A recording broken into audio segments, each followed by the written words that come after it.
अल्हम्दुलिल्लाहि रब्बिल आलमीन अर्रहमानिर रहीम मालिकि यौमिद्दीन इय्याका नअबुदु व इय्याका नस्तईन इहदिनस सिरातल मुस्तक़ीम सिरातल लज़ीना अनअमता अलैहिम गैरिल मग़ज़ूबि अलैहिम वलद्दाल्लीन आमीन।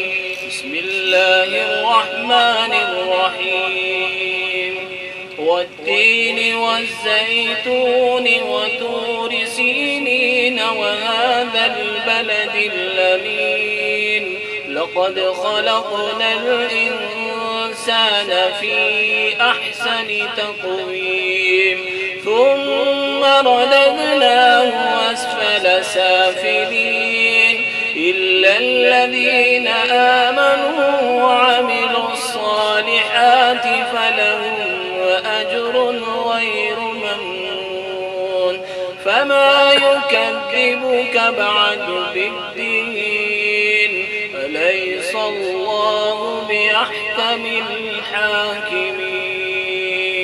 सदक़ल्लाहुल अज़ीम।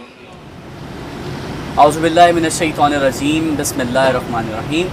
अस्सलामु अलैकुम वरहमतुल्लाह। आप देख रहे हैं सेहतमंद रमज़ान की खुसूसी नशरियात रमज़ान सऊद के साथ, जो कि आप देखते हैं रोज़ाना की बुनियाद पे हमारे YouTube channel doctor Sheikh Mohammad Saud और हमारे फेसबुक पेज पर। नाज़रीन, आप लोग जिस तरह से मुसलसल हमें हमारे कमेंट सेक्शन में अपना मोहब्बतें और तमाम चीज़ें वसूल हो रही हैं, बहुत खुशी होती है आप लोगों का तावन देख कर। और जैसा कि आप जानते हैं, हमारे जो सपोर्टिंग पार्टनर्स हैं लैनिंग लेबॉर्ट्रीज़ हैं, पाक online shopping, Hahnemann books and pharmacy, और जो हमारे मेन स्पॉन्सर हैं वो हैं समर टेंट प्राइवेट लिमिटेड। आज हमारे साथ जो शख्सियत मौजूद हैं, जामिया मस्जिद अल-फलाह ब्लॉक ए नॉर्थ नाज़ाबाद के मस्जिद के मुअज़्ज़िन हमारे साथ मौजूद हैं जनाब मोहम्मद फैसल साहब। सबसे पहले तो अस्सलाम वालेकुम वरहमतुल्लाह। वालेकुम अस्सलाम वरहमतुल्लाहि वबरकातुहू। अल्हम्दुलिल्लाह, अल्लाह का बड़ा करम, शुक्र का बहुत बहुत शुक्रिया।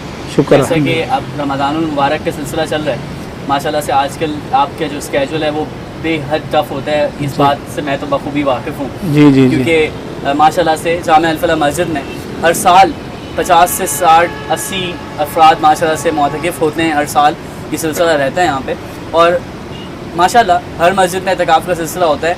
लेकिन मेरे अंदर का ये है, मुझे वहीं पे सुकून मिलता है। अल्लाह का बड़ा शुक्र है, ये सआदत हासिल है कि मुझे मुसलसल 4-5 साल हो गए मैं इधर ही जामिया अल-फलाह मस्जिद में ही इतिकाफ़ करता हूँ। और इस साल कुछ वजूहात के बाइस मैं कर नहीं सका 10 साल इतिकाफ़, 10 दिन का इतिकाफ़, तो वो मैं कर नहीं सका। अभी इंशाल्लाह नफली इतिकाफ़ में आपको ज्वाइन करेंगे इंशाल्लाह। एनीवेज़ माशाल्लाह से फैसल भाई, आपने मुझे दौरान इतिकाफ़ ही जब गुफ्तगू हो रही थी हमारी, तो आपने मुझसे एक किस्सा शेयर किया था कि अज़ान के हवाले से। जी जी, बड़ी इंटरेस्टिंग स्टोरी थी, जो मुकाबला हुआ था आलमी सतह पर। जी जी जी। मैं चाहूँगा हमारे व्यूवर्स को अगर वो आप बताएं कि वो क्या सिलसिला था।